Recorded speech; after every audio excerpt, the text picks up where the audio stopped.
My dear friends and students, स्वागत है आपका अपने YouTube channel GDP maths hub में। इस वीडियो में हम बात करने वाले हैं क्लास 11th की जो कॉम्प्लेक्स नंबर हमारा टॉपिक चल रहा था उसका जो आगे का पार्ट है वो देखो।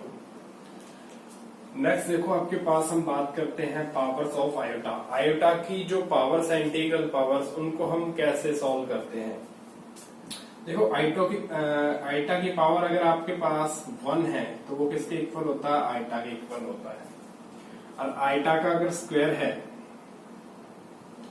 तो वो आपके पास किसके इक्वल होता है, -1 के इक्वल होता है। एज यू नो, आइटा की अगर आपके पास क्यूब आ जाती है तो आपके पास क्या होगा, iota square into iota. Base number same है, पावर ऐड हो जाएगी तो 2 + 1 3 हो गया। अब आइटा स्क्वायर की वैल्यू हम ऊपर से रिप्लेस करेंगे तो क्या बन जाएगा आपके पास, -1 into iota, that is minus iota. ये आपके पास क्या आ गई, आइटा क्यूब आ गया। नेक्स्ट हम बात करते हैं आइटा 4 की।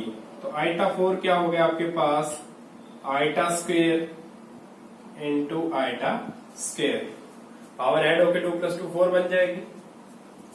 तो ये आ गया आपके पास -1 इंटू -1। तो ये आपके पास आंसर क्या आ जाएगा, +1 आ जाएगा। यानी कि आइटा की पावर 4 किसके इक्वल होती है, +1 के इक्वल होती है।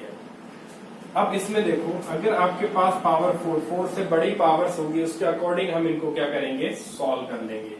फॉर एग्जाम्पल, जैसे अगर आइटा 5 लिखना है तो आइटा 5 क्या हो जाएगा, आइटा 4 इंटू आइटा। तो ये रिजल्ट क्या देगा आपको, आइटा देगा। देखो फिर से वही क्या होगा, रिपीटेशन इसका स्टार्ट हो गया। आइटा 6 लिखना है तो ये आ जाएगा आइटा 4 इंटू आइटा स्क्वायर -1। ये +1, ये -1, तो आंसर क्या आएगा, -1। आइटा 7 की अगर हम बात करेंगे तो आइटा 4 इंटू आइटा क्यूब, इसके इक्वल आ जाएगा 1 इंटू माइनस आइटा के। तो ये भी वापस क्या आ गया, माइनस आइटा आ गया। देखो, ये सेम नंबर की प्रोसेस है, रिपीटेशन है, वो क्या हो रही है, स्टार्ट हो रही है। आइटा की पावर अगर 8 है तो क्या आ जाएगा आपके पास, आइटा 4 इंटू आइटा 4। तो ये आंसर क्या आ जाएगा आपके पास, +1। नेक्स्ट देखो आपके पास कि इसकी कोई बड़ी पावर है, यानी कि पॉजिटिव नंबर 1 2 3 4 के अलावा कोई बड़ा डिजिट आ रहा है जो हमें इसको सॉल्व करना हो। उस कंडीशन में देखो आपके पास, मान लो आइटा की पावर m को आपने सॉल्व करना है।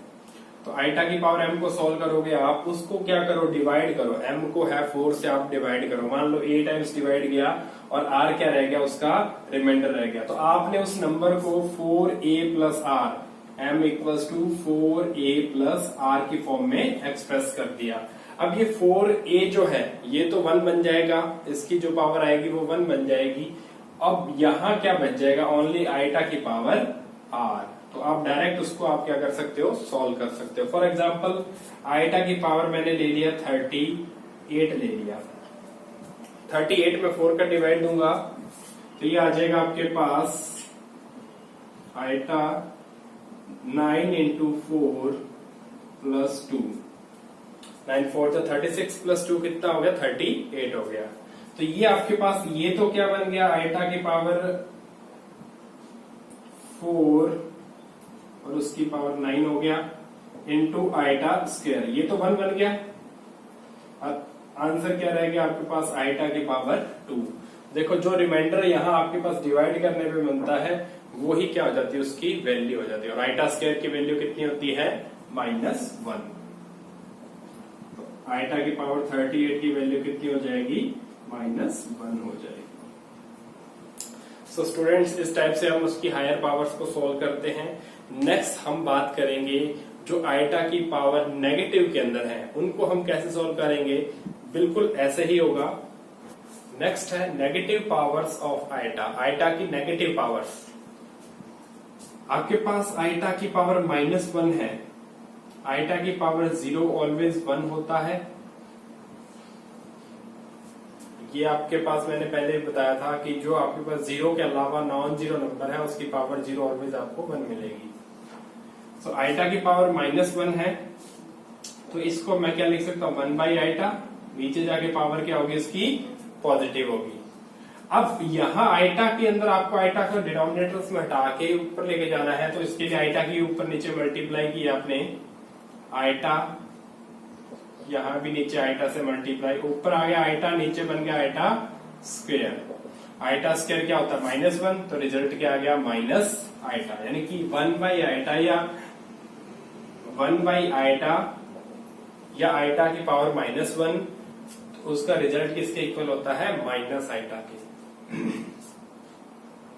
आइटा की पावर -2 किसके इक्वल होती है 1/आइटा स्क्वायर के, तो किसके इक्वल आ जाएगी, ये आपके पास 1/-1, तो ये किसके इक्वल आएगी -1 के इक्वल आएगी। आइटा की पावर -3, तो ये किसके इक्वल होती है आइटा की पावर +3 के 1/आइटा आ गया। अब 1/आइटा की वैल्यू जो आपने फाइंड की तो वो डायरेक्ट इंप्लीमेंट करके लिख सकते हो, अदरवाइज इसको बना के भी आप लिख सकते हो। तो देखो आपके पास ये क्या बन गया -3 है, तो ये आपके पास आइटा के ऊपर नीचे मल्टीप्लाई कर दो, आइटा नीचे आइटा क्यूब इंटू आइटा, तो क्या आ गया आपके पास आइटा अपॉन आइटा की पावर 4। तो देखो ये कितना होता है आइटा की पावर 4 1 होता है, तो रिजल्ट क्या आ गया आपके पास आइटा आ गया। आइटा की पावर -4 जो होगा 1/आइटा की पावर 4, तो ये रिजल्ट क्या आ जाएगा, ये प्लस का 1 है, ये यहाँ पे क्या आ जाएगा 1 आ जाएगा। सिमिलरली जैसे पॉजिटिव पावर्स के लिए जो बिग पावर्स थे उनको आपने एक्सप्रेस किया था, इसमें भी ऐसा ही होगा। आइटा की पावर अगर -m है और आपने उसको सॉल्व करना है, तो उसको आप 1/आइटा की पावर m लिखें, और जब आप इसको सॉल्व करेंगे तो 4 से डिवाइड करके सॉल्व करोगे, तो रिमाइंडर में आपके पास क्या आएगा आइटा की पावर r, और उसके बाद जो वैल्यू आएगी यहाँ पे उसको इसके अकॉर्डिंग आपने क्या कर लेना है सॉल्व कर लेना है। सो ये थी आपके पास पावर्स ऑफ आइटा और उनके कैलकुलेशन हम कैसे करते हैं। नेक्स्ट आपके पास आइडेंटिटीज इन कॉम्प्लेक्स नंबर्स, जो आपने रियल नंबर के अंदर प्रॉपर्टीज पढ़ी है आइडेंटिटीज की, सेम उसी टाइप से यहाँ पे भी ये आइडेंटिटीज फॉलो होती हैं। आप इनको मल्टीप्लाई करके चेक कर सकते हैं, अदरवाइज आप इनको डायरेक्ट भी लर्न कर सकते हैं। Z1 प्लस या -Z2 का होल स्क्वायर होता है, वो फॉर्मूला वही आपके पास जो a + b का होल स्क्वायर ओपन होता है। यहाँ आपके पास प्लस है तो प्लस, माइनस है तो माइनस। Z1 + Z2 को होल क्यूब अगर ओपन करते हैं तो वो आपके पास Z1 cube plus minus 3Z1 square Z2 plus 3Z1 Z2 square plus minus Z2 cube. अब यहाँ पे प्लस के अकॉर्डिंग प्लस आ जाएगा, माइनस के अकॉर्डिंग माइनस आ जाएगा। नेक्स्ट आपके पास Z1 square minus Z2 square equal होता है आपके पास Z1 + Z2 और Z1 - Z2 के प्रोडक्ट के इक्वल होता है।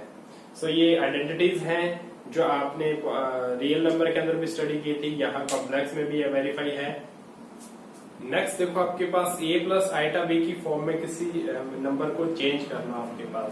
मान लो आपके पास कोई नंबर है, आइटा की पावर में आपने ले लिया 38 ले लिया। अब इसको आपने a + आइटा b की फॉर्म में चेंज करना है, तो अभी हमने इसको सॉल्व किया था, ये आया था आइटा की पावर 4 × 9 × आइटा स्क्वायर, तो ये तो 1 बन गया, तो ये बन गया आइटा स्क्वायर। आइटा स्क्वायर क्या होता है -1 के इक्वल होता है। अब देखो -1, अब इसमें अंदर आपके पास आइटा वाली टर्म है नहीं, लेकिन आप इसको एक्सप्रेस कर सकते हैं। इसको मैं क्या लिख सकता हूं -1 + आइटा × 0, तो ये आपके पास a + आइटा b की इसकी फॉर्मेशन हो गई। ये आपके पास √3 आइटा + 5, इसका मल्टीप्लाई है 2 आइटा से, तो ये आपके पास क्या बन जाएगा, पहले इसका मल्टीप्लाई ओपन कर दो, 2 का √3 से 2 √3 × आइटा स्क्वायर प्लस 5 2 जा 10 आइटा। अब इसमें आइटा स्क्वायर की वैल्यू कितनी होती है -1, तो ये आ जाएगा माइनस का 2 √3 प्लस का 10 आइटा। ये कौन सी फॉर्मेशन बन रही है, a + आइटा b की फॉर्म बन रही है ये। नेक्स्ट देखो modulus of a complex number. अगर आपके पास z कोई एक कॉम्प्लेक्स नंबर है, z = a + आइटा b की फॉर्म में अगर आपके पास क्या है कोई कॉम्प्लेक्स नंबर है, तो उसका जो आपके पास मॉड्यूलस होगा वो मॉड्यूलस आपके पास अंडर रूट ए स्क्वायर प्लस बी स्क्वायर, यानी कि रूट के अंदर आपके पास रियल पार्ट ऑफ जेड का square plus imaginary part of Z का स्क्वायर, उनका एडिशन जो आएगा उसका स्क्वायर रूट जो मिलेगा आपको वो क्या होता है, मोड जेड होता है। इसको मॉड्यूलस जेड या शॉर्ट में मोड जेड बोल देते हैं। आपके पास ये मोड जेड का जब आप स्क्वायर करते हैं तो यहां से ये रूट क्या हो जाएगा, कैंसिल आउट हो जाएगा, ए स्क्वायर प्लस बी स्क्वायर। अब ये होता क्या है कि किसी भी कॉम्प्लेक्स नंबर के लिए नॉन नेगेटिव रियल नंबर होता है। क्या होता है ये, नॉन नेगेटिव रियल नंबर।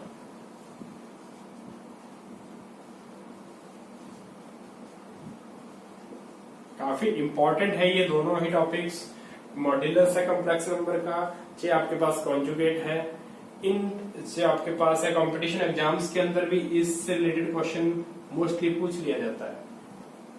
तो इसमें आपको मेन बात यही ध्यान में रखनी है कि ये क्या होता क्या है, मॉड्यूलस जो भी आप वैल्यू आएगी, जो मान लो आपकी कोई वैल्यू आएगी वो क्या होगी, एक नॉन नेगेटिव रियल नंबर होगी। उसके बाद देखो कॉन्जुगेट ऑफ कॉम्प्लेक्स नंबर, अगर जेड कोई आपके पास ए प्लस आइटा बी,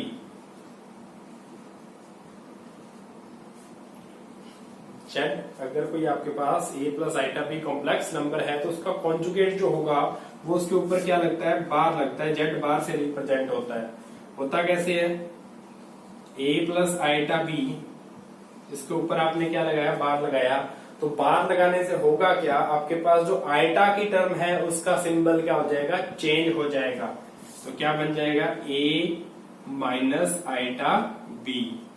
अगर मान लो जेड आपके पास है ए माइनस आइटा बी, तो इसके लिए जेड बार क्या आएगा आपके पास, ए प्लस आइटा बी। यानी कि जब आप उसके ऊपर बार लगाओगे तो आइटा वाली टर्म का सिंबल चेंज होगा, उसके रियल पार्ट वाली टर्म का सिंबल चेंज नहीं होगा, ये ध्यान में रखना है। नेक्स्ट देखो आपके पास कुछ रिलेशन हम करते हैं। रिलेशन क्या है आपके पास, Z1 Z2 दोनों का प्रोडक्ट का आपने मॉड्यूलस निकालना है, तो वो आपके पास क्या होगा, दोनों के अलग अलग मॉड्यूलस के इक्वल होगा।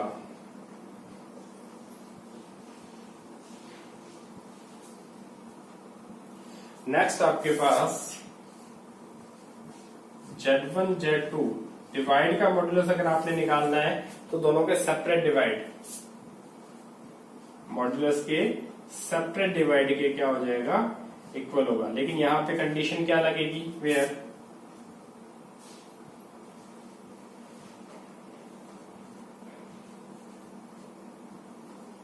Z2 का जो आपके पास मॉड्यूलस है वो नॉट इक्वल्स टू 0 होना चाहिए। अगर ये 0 हो जाता है तो ये सब पॉसिबल नहीं है।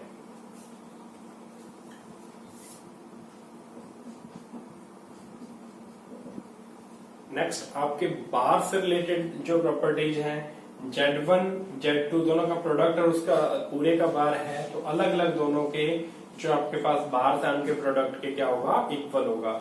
यानी कि कॉन्जुगेट के जो प्रोडक्ट है उसके इक्वल होगा। दो कॉम्प्लेक्स नंबर का सम या सब्ट्रैक्शन है, उनका कॉन्जुगेट निकालना है तो दोनों के सेपरेट कॉन्जुगेट निकाल के उनका आप एडिशन सब्ट्रैक्शन कर सकते हैं। दो कॉम्प्लेक्स नंबर का डिवाइड है, डिवाइड के बाद रिजल्ट जो आ रहा है उसका अगर हमें कॉन्जुगेट निकालना है तो यहाँ पे कंडीशन क्या बनेगी, दोनों का सेपरेट आपके पास क्या हो जाएगा, कॉन्जुगेट, उनका आप क्या कर लोगे, डिवाइड कर लोगे। यहाँ पे भी वही सेम कंडीशन है, where Z2 not equal to 0, Z2 equal 0 नहीं होना चाहिए। अगर Z2 इक्वल 0 है तो उनका कॉन्जुगेट भी क्या होगा, 0। अगर Z2 नॉन 0 है तो उसका कॉन्जुगेट भी क्या रहेगा, नॉन 0 रहेगा। तो ये कुछ रिलेशंस थे। इसके बाद में एक वेरी इंपॉर्टेंट रिलेशन वो अभी हम करने जा रहे हैं। नेक्स्ट देखो आपके पास मल्टीप्लिकेटिव इनवर्स जो है आपके पास किसी भी कॉम्प्लेक्स नंबर Z का, तो वह क्या होता है, हमने पढ़ा था 1/Z होता है, या इसको हम क्या बोलते हैं, Z इनवर्स भी बोल देते हैं। ये आपके पास क्या होता है, 1/A plus iota B, Z अगर हमने लिया है A प्लस आइटा बी। तो इसको हमने सॉल्व करने की जो आपके पास प्रीवियस वीडियो थी उसके अंदर हमने किया था 1/A plus iota B, A minus iota B का हमने क्या किया था, मल्टीप्लाई किया था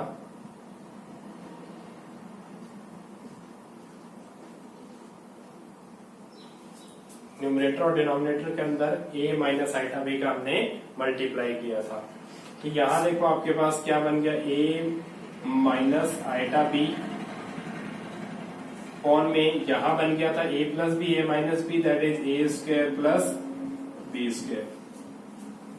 अब देखो यहां से ये प्रॉपर्टी, अब इसको हम सॉल्व करते हैं तो 1/z किसके इक्वल आ गया, a माइनस आइटा b। अभी हमने क्या निकाला था, कॉन्जुगेट ऑफ z, यानी कि z बार से रिप्रेजेंट किया था उसको। और a square plus B square अभी हमने स्टडी किया है, वो किसके इक्वल आता है आपके पास, मोड z के स्क्वायर के इक्वल आता है।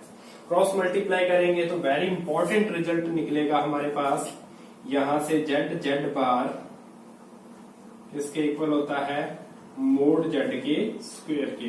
वेरी इंपॉर्टेंट रिजल्ट है, यहाँ इसका हम काफी यूज करते हैं। सो ये रिजल्ट कैसे डिराइव हुआ था वो हमने इस पार्ट में देखा है।